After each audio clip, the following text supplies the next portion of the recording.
जय हिंद।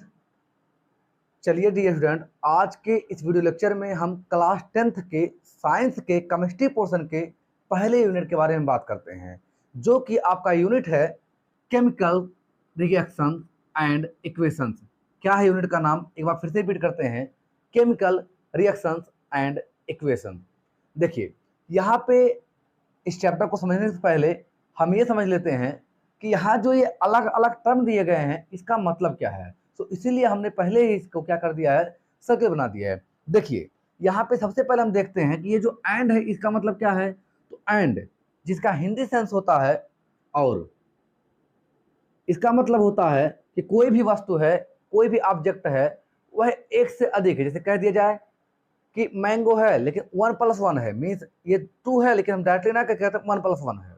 ठीक है, हम कह दें बुक्स है, ये 10+1 है, यानी 10 and 1।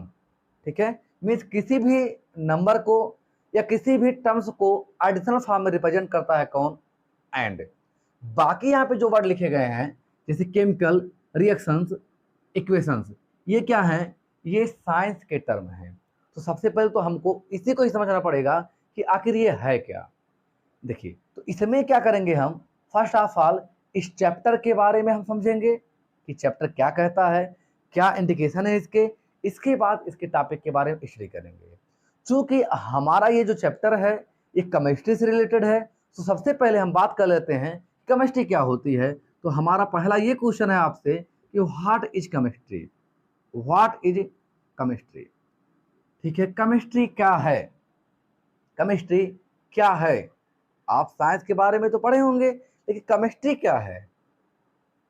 अगर आप इसका आंसर पहले से जानते हैं तो जो लोग जानते हैं हमारे वीडियो को देख रहे हैं वो कमेंट्स करेंगे कि हाँ हम जानते हैं, यानी कि यस लिखेंगे आप कमेंट सेक्शन के यूज करके।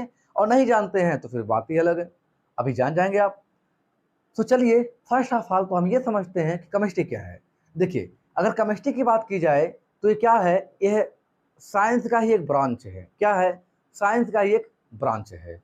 अब कौन सा ब्रांच है, इसके अंतर्गत हम पढ़ते क्या हैं, यानी स्टडी किसका करते हैं? देखिए, केमिस्ट्री जो है ना, ये साइंस का एक ऐसा ब्रांच है जिसके अंतर्गत हम एटम, मॉलिक्यूल, आयंस या इनसे मिलकर बनने वाले प्रोडक्ट का अध्ययन करते हैं। दैट मीन्स इसके अंतर्गत हम सबस्टांस का अध्ययन करते हैं। सबस्टांस का किस पार्ट का अध्ययन करते हैं? तो बेसिकली उनके केमिकल बिहेवियर, यानी उसके केमिकल प्रॉपर्टीज क्या है, फिजिकल प्रॉपर्टी क्या है, एवं उसका इंटरनल स्ट्रक्चर क्या है। सो इसका डिफिनेशन कैसे आप लिखेंगे? तो आप लिखेंगे डिफिनेशन में, ठीक है, केमिस्ट्री में लिखेंगे it is the branch of science, it is the branch of science, branch of science in which we study of about atoms, comma, molecules, ions and their related product, their related product। ये भी आपका एक definition है। दूसरा जो आप पुराना जानते होंगे, क्या जानते हैं? Chemistry is the branch of science in which we study about organic and inorganic substances. तो आप ये भी लिख सकते हैं ORR। Chemistry is the branch of science, is the branch of science which deals, which deals, क्या deal करता है?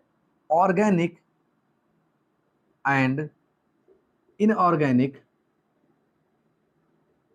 कंपाउंड्स,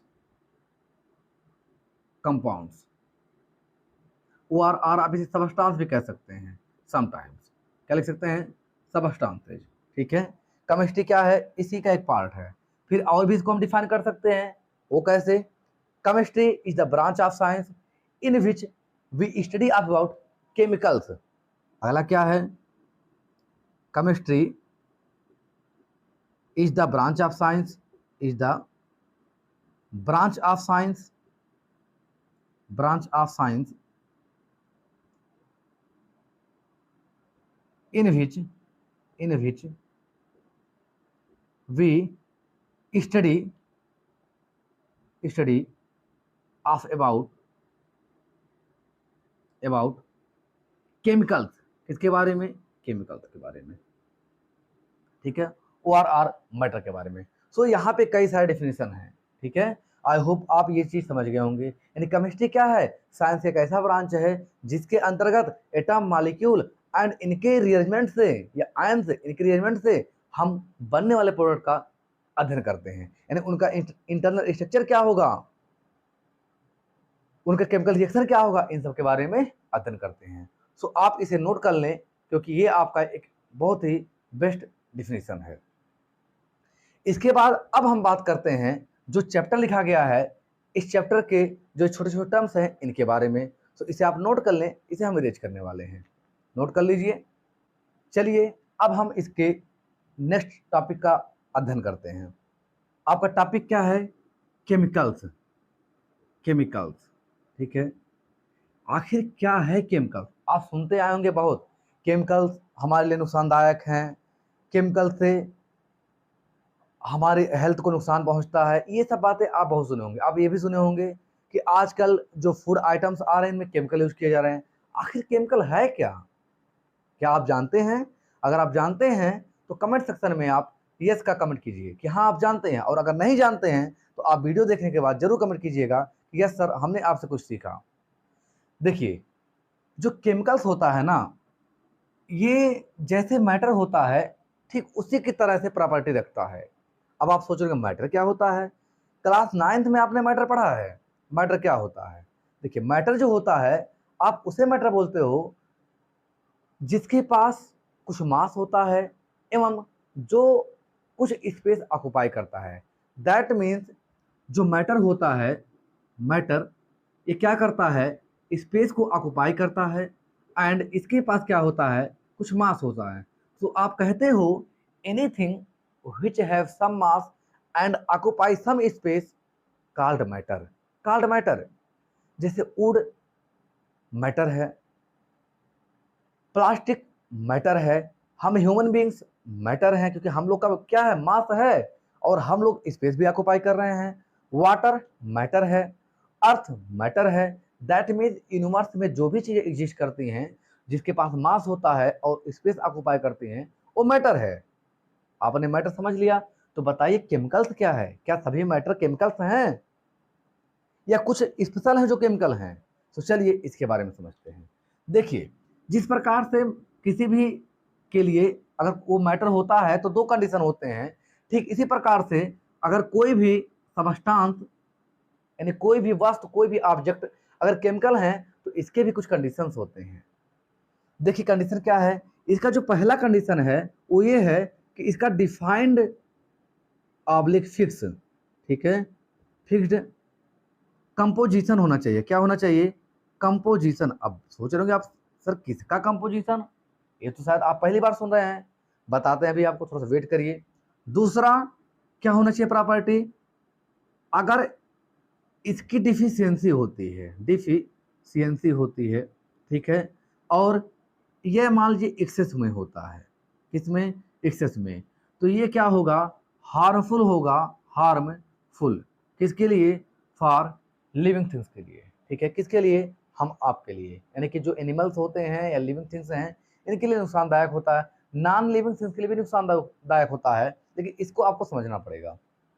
चलिए अब यहाँ पे जो हम दो टर्म लिखे हैं इनके बारे में समझते हैं, आखिर ये कहते क्या हैं, कुछ तो ये इंडिकेट कर रहे हैं, देखते हैं। देखिए हमने कहा मैटर, तो मैटर में अभी हमने नाम लिया वुड, प्लास्टिक, वाटर, ये सब हमने एग्जाम्पल लिया।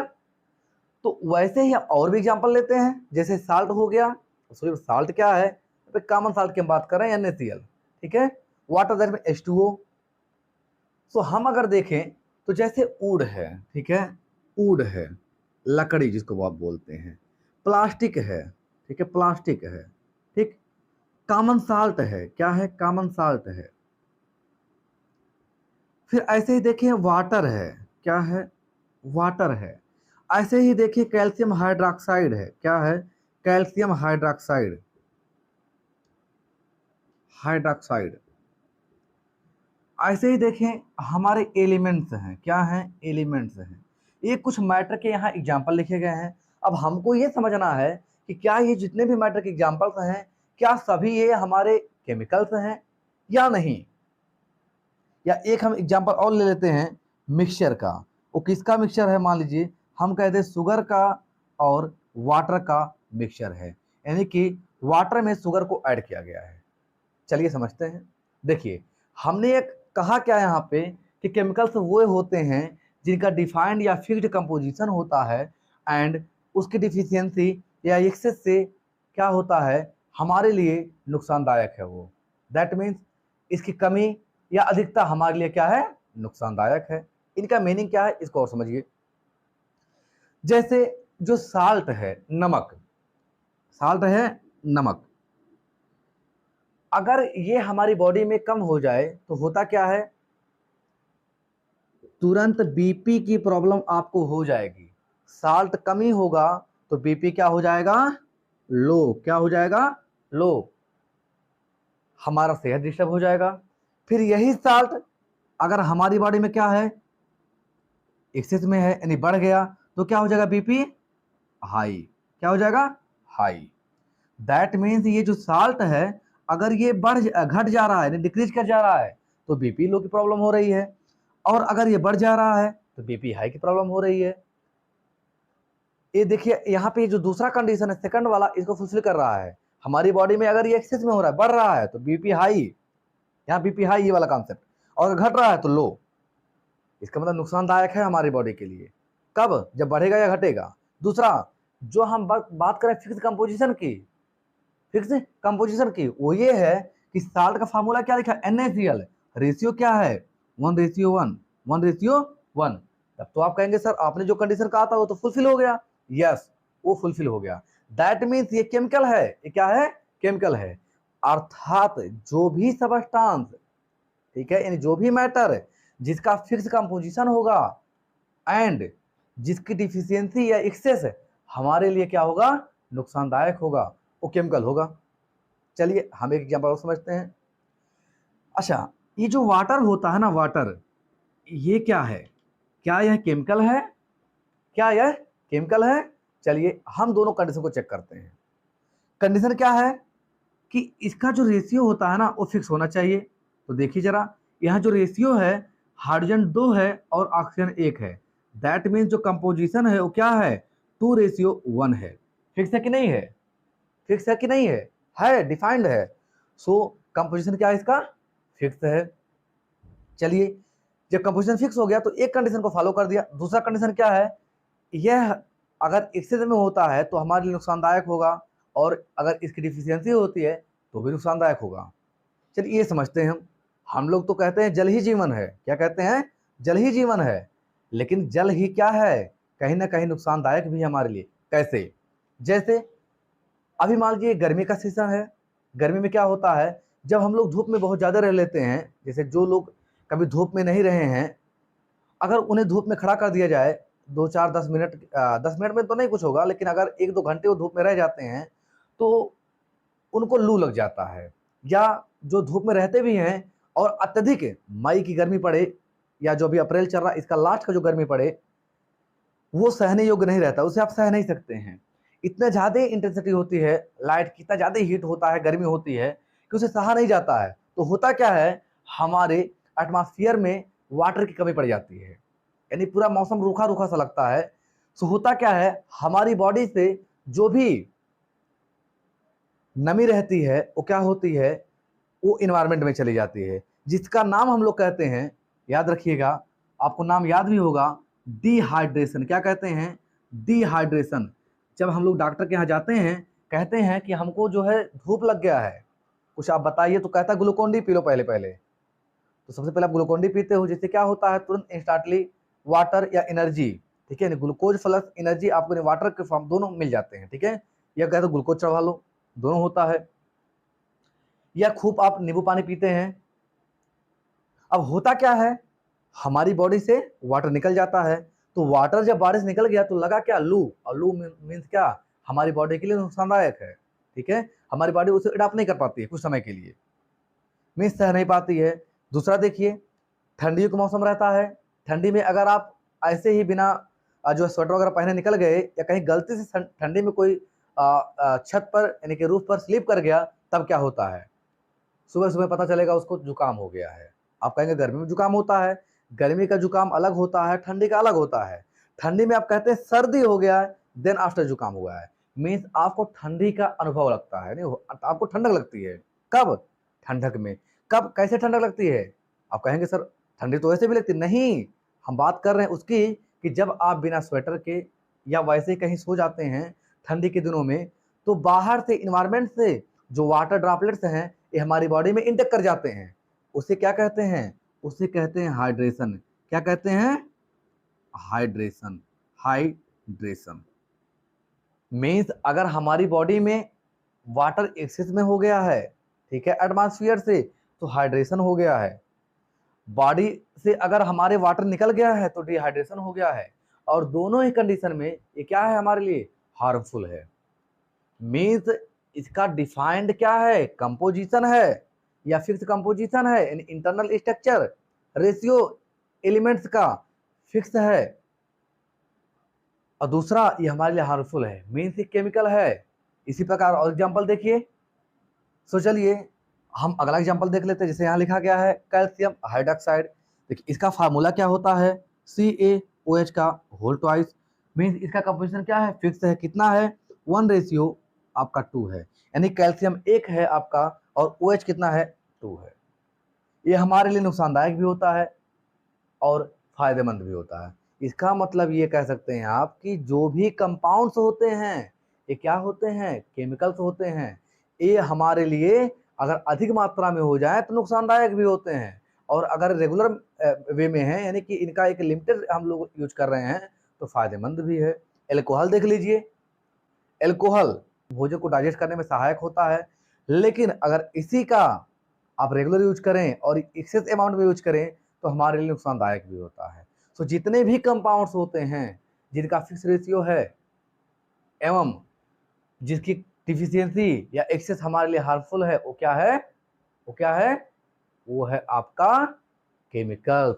सो बात करते हैं यहाँ पे जो एग्जांपल लिखा, वुड क्या है, प्लास्टिक क्या है? तो देखिए वुड या प्लास्टिक का कोई बहुत विशेष कंपोजिशन नहीं होता है, ठीक है। अगर इसको बहुत छोटे पैमाने पे देखेंगे तो है इसमें कंपोनेंट फिक्स हैं, लेकिन जनरली वैसे कुछ भी मिला के प्लास्टिक वगैरह बना दिए जाते हैं। सो ये हमारे लिए केमिकल्स का काम, हाँ ये है, खा लेंगे तो नुकसान तो करेगा ही, लेकिन कंपोजिशन नहीं फिक्स होता है।